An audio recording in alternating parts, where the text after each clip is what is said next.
NFL news, which continues in drips and drabs. The Dallas Cowboys and the Pittsburgh Steelers agree to a trade which sends George Pickens to Dallas for a third-round pick. Cowboys also send a 27 fifth-round pick, and Dallas also gets a sixth coming the other way. Jeremy Fowler reports the Cowboys do not plan to extend Pickens' rookie contract, which enters into its final season. Now, the numbers for Pickens during his 3 seasons in Pittsburgh were all awfully similar. Handful of touchdowns, I believe it was 3, 4, and 5. Near or just above 1,000 receiving yards, roughly 60 catches. The ability is glaringly obvious.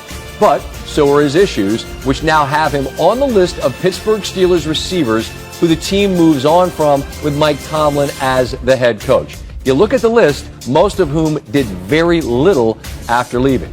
However, Pickens is just 23 years old, and now he plays opposite CeeDee Lamb, who is one of the very best wide receivers in the game. I could look really dumb down the line, but I really like it for both Pickens and Lamb. I get the idea that it could blow up fantastically. It could, or it could really work. I'm saying it's gonna. We shall see. When we continue. My phone's been lighting up, guys, and you guys know why when you see what just happened. Everybody's talking about it right now.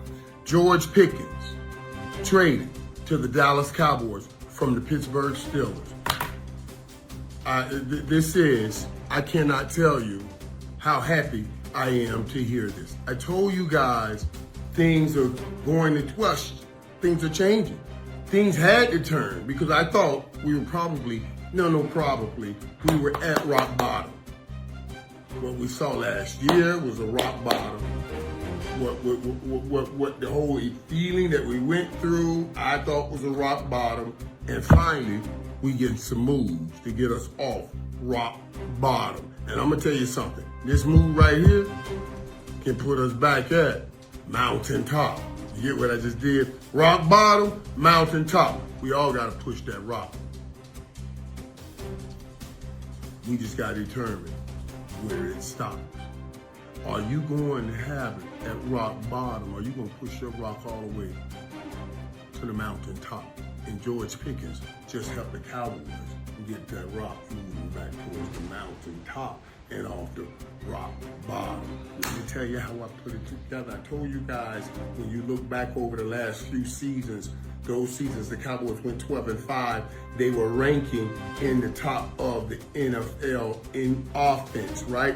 They were scoring one season, I had the numbers 30 points a game, the other was like 28, and one other's 27-9 or something like that. It averaged about 28. Last year we fell off to about 20 points. How do we make back up those 7 points? Are crucial. It should be the focus of the Dallas Cowboys whole offseason. Yes. You fill holes on your team in other places, but you focus your plan of attack in certain places with doing certain things that can get you in a winner's circle. Prior to last year, that year, garbage year, the 12-5 seasons, we were there. And I'm saying the best plan, since we've invested so much, $60 million in a quarterback, another top money in receiver, $35 million in a receiver, that we got to get value out of that value.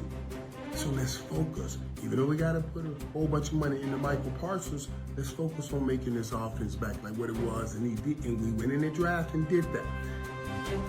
I came out of the draft so happy with the draft pick. Told you guys I talked to him, talked with his father, love what he is. I love what they're bringing in the locker room. And then I love the way they went and picked up the running backs. But here's the last hole that we were talking about on the offense. Go make me a splash at wide receiver. And I said it on the show the day after we got Tyler Booker. I said, I'm glad we got him. Now go bring me George Pickens. And they did. And I'm telling y'all, this is great. Let me tell you, because even the Matthew Goldens and the other kids they had in the draft, they're good players, but there were a lot of duplications with CeeDee Lamb, size-wise. They're about his size, about his build, maybe a little different game, but played a lot of similar things. We got a man that knows how to roam better than anybody in the dome, at the middle of the field, and control the whole game. He's our Tyreek Hill, and that's CeeDee Lamb. He's the best at it. We don't need to go looking for somebody else. He's the best at it. And what I wanted and what we got was somebody to complement this.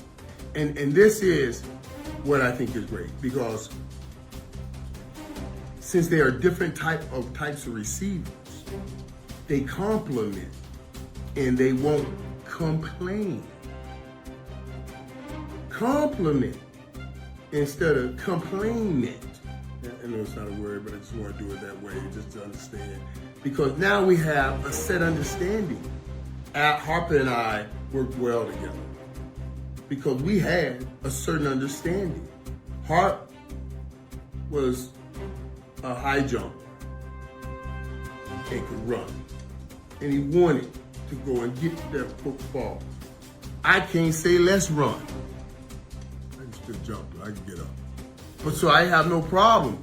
All 8 routes, action eights are routes, that's the deep post, action 8. Or bang 8, that's my route. Bang 8, that's on my 4 or 5 side foot, I'm gonna hit a slant route. It's a deep slant route.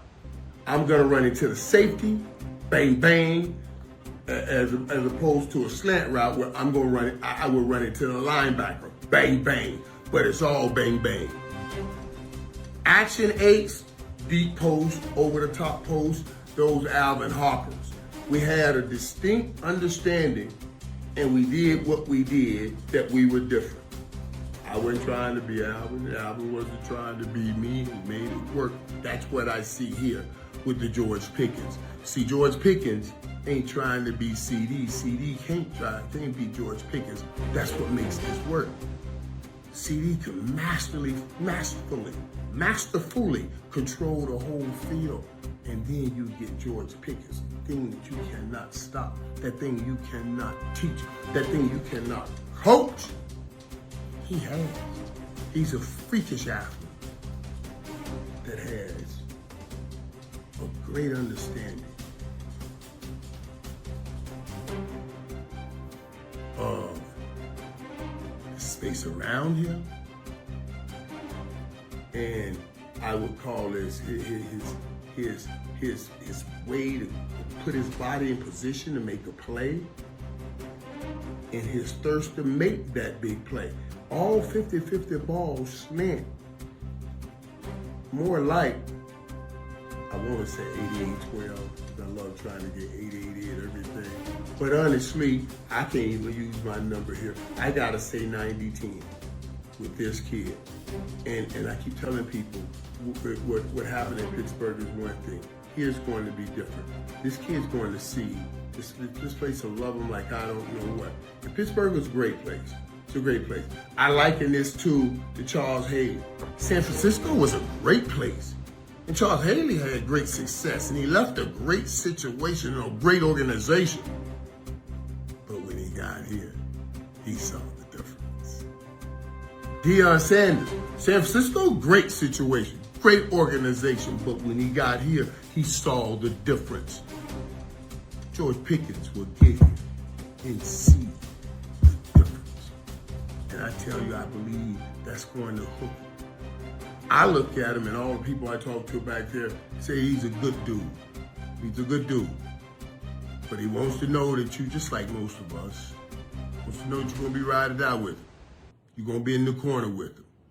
And we will be in the corner with him here. You know what I mean? Treat him like a man, he'll be a man. That's Jimmy's old saying. Treat him like a man, he'll be a man. And we're going to treat him like a man, let him be a man, and it's going to work great. Let me give you some numbers that I put this to, because I want to talk to you.